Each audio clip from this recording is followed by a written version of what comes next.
Hello students, good evening everyone. This is Pratik Goenka and welcome back to my YouTube channel. तो कैसे हैं आप लोग? मुझे लगता है ये चैप्टर जो हम लोग कर रहे हैं क्लास 9th फ्रेंच रेवोल्यूशन का अगला पार्ट है, पार्ट 6।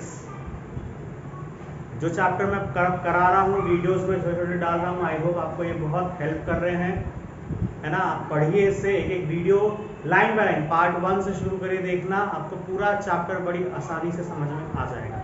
बस काम क्या करना है, बुक खोल के रखना है, बुक खोल के रखिए। वीडियो खत्म होने के बाद टॉपिक जितना पढ़ा है उसको पढ़िए, आप देखिए तुरंत रिलेट कर पाएंगे और चीज़ों को बड़ी आसानी से समझ पाएंगे। चलिए, तो हमने लास्ट वीडियो में देखा था कि कॉन्स्टिट्यूशनल मोनार्क बन गया है, जहाँ पे कॉन्स्टिट्यूशन को एक्सेप्ट कर लिया है। कॉन्स्टिट्यूशन में क्या क्या बातें थी, हमारा डिमार्केशन ऑफ राइट्स क्या था, उसमें जो सिंबल्स यूज हुए, वो सारी बातें हमने डिस्कस कर ली, उनके बारे में हमने समझ लिया। अब जो अगला टॉपिक देखना है वो यही है कि आपका जो फ्रांस है, France became Republic from constitutional monarch. तो कॉन्स्टिट्यूशनल मोनार्क से वो रिपब्लिक बन गया। अब भैया बोलोगे ये अचानक कैसे हो गया? नहीं, अचानक नहीं हुआ, धीरे धीरे हम लोग पढ़ेंगे, चीजें लाइन बाय लाइन हम लोग कनेक्ट करते चलेंगे और आपको समझ में आ जाएगा कि किस तरीके से और क्यों हुआ वो रिपब्लिक। हम लोग बढ़ रहे हैं, मोनार्की खत्म हो रही है और रिपब्लिक की तरफ हम लोग बढ़ रहे हैं, ठीक है। अब भैया लुईस 16 ने तो भाई अपनी जान बचाने के लिए, क्योंकि उसमें रिवोल्ट था, कॉन्स्टिट्यूशनल और नेशनल असेंबली को एक्सेप्टेंस दे दी, उसने स्वीकार कर लिया, अपने गले में वो फंदा डाल लिया, लटका लिया, ताकि भाई हाँ मेरे पावर्स को लिमिट कर दो। लेकिन भाई राजा है, राजा की लालच तो कभी जाएगी नहीं। वो ये चाह रहा था कि कैसे ना कैसे करके ये जो हमारा चल रहा है सिस्टम फ्रांस के अंदर, उसे खत्म कर दिया जाए। तो क्या करने लगा, अलग अलग आपके क्या कहते हैं, अलग अलग किंगडम से कांटेक्ट करने लगा, वहां के राजाओं से। जैसे नहीं होता चोर चोर मौसेरे भाई, वैसे राजा राजा मौसेरे भाई। तो उनसे बातचीत करने लगा, उनसे एक सीक्रेट मीटिंग, सीक्रेट असेंबली करने लगा, जहां पे डिस्कस किया जा रहा था कि कैसे इन चीजों को रोका जा सके।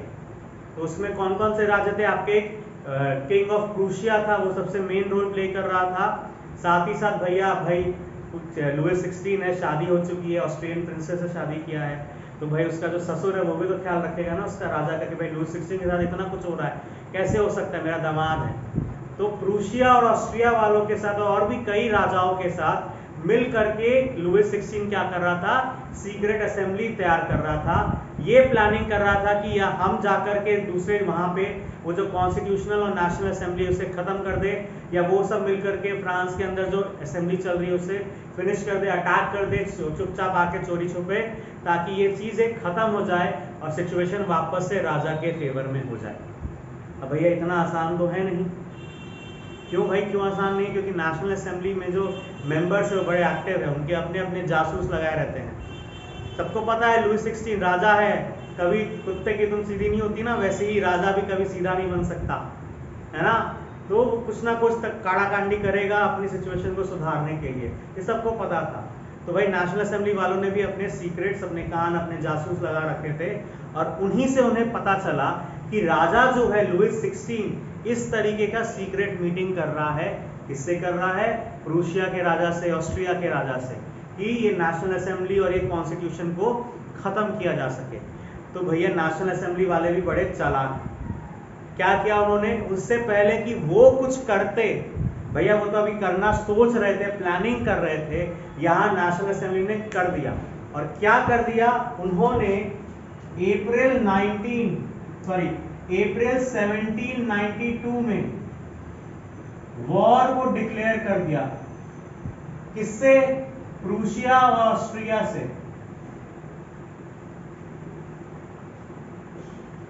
ये लो भैया, कि पहले तो राजा कुछ करे, वो अभी मीटिंग ही चल रही है, वहां पे अभी डिसीजन ही लिया जा रहा है। यहाँ नेशनल असेंबली ने डिसाइड कर लिया, हो गया कि भैया अब तो युद्ध होगा, वॉर होगा, अब आप चाहे जो करना है करो, हम लोग लड़ाई लड़ेंगे प्रूशिया और ऑस्ट्रिया से। अब क्योंकि उस वक्त का टाइम है, क्या है, लोगों के अंदर वो नेशनलिज्म की भावना है, राष्ट्रवाद की भावना है, वो जो है ना फ्रीडम की भावना है, वो जोश है, वो गर्म खून जिसको कहते हैं, वो अभी उस वक्त मौजूद है उनके अंदर। तो भैया जगह जगह से जो लोग थे ना वो वॉलंटियर्स कर रहे थे, इस वॉर के अंदर शामिल हो रहे थे, उस आर्मी के अंदर शामिल हो रहे थे जो कि वॉर करने जा रहा है। अब भाई वॉर करने जा रहा है, साथ ही साथ वो तरह तरह के गाने भी गा रहे हैं, पेट्रियोटिक सॉन्ग्स भी गाए जा रहे हैं। मार्शल आई एक पेट्रियोटिक सॉन्ग है जो रॉजर डेलिस ने लिखा है। मार्शल आई जो है वो आपका एक पेट्रियोटिक सॉन्ग है जो आज का फ्रांस का जो नेशनल एंथम भी बन गया, मार्शल आई। जहाँ कहाँ से आया ये, जो पेरिस में एक एरिया होता है मार्शल आई प्रोविंसेस है, वहाँ के जब लोग इस आर्मी में ज्वाइन हो रहे थे तो ये गाना गा रहे थे, तो वहाँ से इसका नाम आया है। तरह तरह के पेट्रियोटिक सॉन्ग गाए जा रहे थे, एक अपने अंदर एक जोश, एक जुनून को जिंदा रखा जा रहा था ताकि हम लोग लड़ाई को लड़ सके और उसको जीत सके, है ना। तो भैया एक बात बताइए मुझे, ये जो लुइस 16 है ये इस तरीके का काम करेगा तो ऑब्वियस सी बात है ना कि भाई हम लोग भी तो चुपचाप क्यों बैठेंगे। भैया आपको राजा है, आप मोनार्की रहते, लालच नहीं करते, जो था जितना हो उतने में सहम मतलब संतुष्ट हो जाते, तो भैया तो क्या था। लेकिन हम इंसान हैं, लालच हमारे रगों रगों में है, जितना मिलता है उससे ज़्यादा चाहिए। आप बच्चे भी हैं, जितना मार्क्स टीचर्स आपको दे देते हैं एग्जाम में, आपको क्या होता है, नहीं संतुष्ट कभी नहीं होते, और चाहिए, कहीं ना कहीं से खोज के लेके आते हैं। 1 नंबर सर मैम यहाँ बढ़ा, मैम वहाँ बढ़ा, अरे ऐसा कुछ नहीं, टीचर देख के ही देता है, संतुष्ट रहिए। राजा को भी संतुष्ट रहना चाहिए था, तो शायद चीज़ें इतनी आउट ऑफ कंट्रोल ना हो।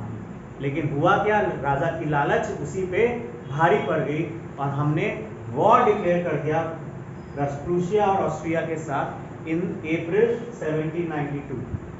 कई जगह आर्मी में ज्वाइन होने के लिए जगह जगह से लोग शामिल हो रहे थे, अलग अलग पेट्रियोटिक सॉन्ग्स गाए जा रहे थे, उस तरीके का एक इन्वायरमेंट क्रिएट हो गया था पूरे फ्रांस के अंदर। सिर्फ फ्रांस ही नहीं, अब तो पूरे यूरोप के अंदर वो चीज़ें दिखने लगी थी, जगह जगह से लोग शामिल हो रहे थे। जो पहले फ्रांस के अंदर सीमित था, जो चीज़ें फ्रांस के अंदर थी, अब वो पूरे यूरोप में फैल चुका था, ठीक है ना। तो जो आप पढ़ोगे आगे, ये जो चैप्टर है ये बहुत इंपॉर्टेंट है, क्लास 10th के में आप जो चैप्टर पढ़ने वाले हैं उससे ये लिंक्ड रहेगा, तो इसे बिल्कुल ध्यान से और केयरफुली पढ़िएगा। तो जो बातें फ्रांस के अंदर थी उस वक्त तक, इस वॉर के वजह से वो पूरे यूरोप में फैल गई कि ऐसा कुछ हो रहा है, इस तरीके की सिचुएशन अराइज हो रही है ना। तो आई होप आपको यहाँ तक ये चीज़ें क्लियर समझ में आ गई होगी, ठीक है। चलिए, तो जब भी लड़ाई होती है ना, तो लड़ाई कभी किसी के लिए भी बेनिफिशियल नहीं होता। लड़ाई करने वाला भी और जिस पे हो रहा है, वो वॉर के अंदर जो दोनों पार्टीज होती हैं, कोई उससे बेनिफिट नहीं होता। आप कई कहानियां देख लीजिए, आपने रामायण पढ़ी है, आपने महाभारत पढ़ी है। महाभारत का जो युद्ध था उसके बाद पूरा समाज बिखर चुका था, टूट चुका था, बर्बाद हो चुका था, उसको वापस रीस्टैब्लिश करना था। जो इतना सुंदर राज्य था वो सारा का सारा बर्बाद हो चुका था उस महाभारत के बाद। तो कोई भी वॉर कभी भी अच्छी चीज लेकर नहीं आता, तो ये भी वॉर था, तो ये भी किसी के लिए भी भलाई लेकर के नहीं आ सकता था। तो इसको हम लोग रेवोल्यूशनरी वॉर कहते हैं। तो इस वॉर से क्या हुआ, सबसे ज्यादा डिफिकल्टी हुआ loss of economic and social life.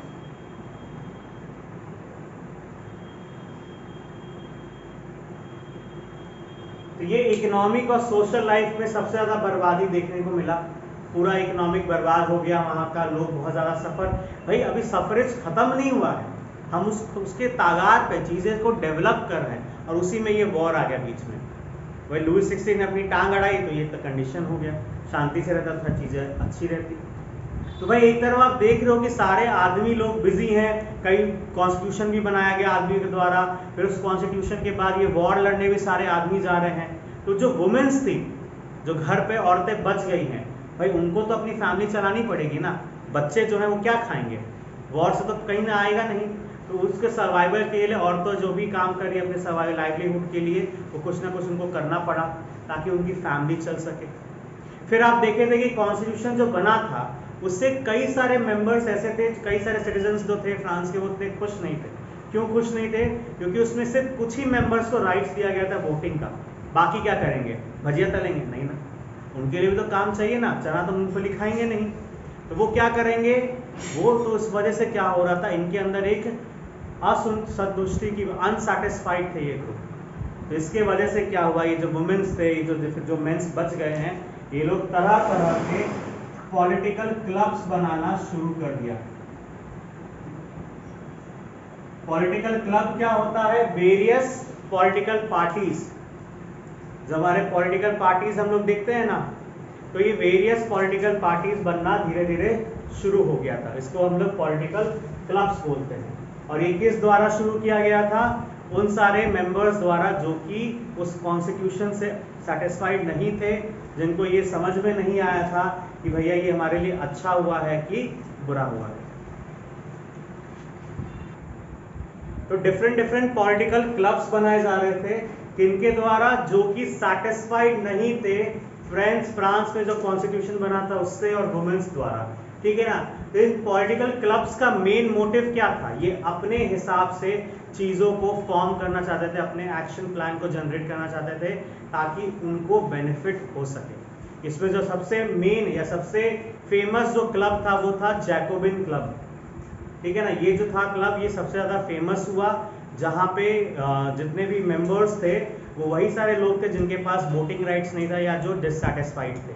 साथ ही साथ जो वुमेन्स थी उस वक्त फ्रांस की, उन्होंने भी अपना क्लब बनाना शुरू किया, उन्होंने भी एक्टिव पार्टिसिपेशन दिखाया, जो पूरे तरीके से एक्टिव थे during the making of the constitution and revolutionary war.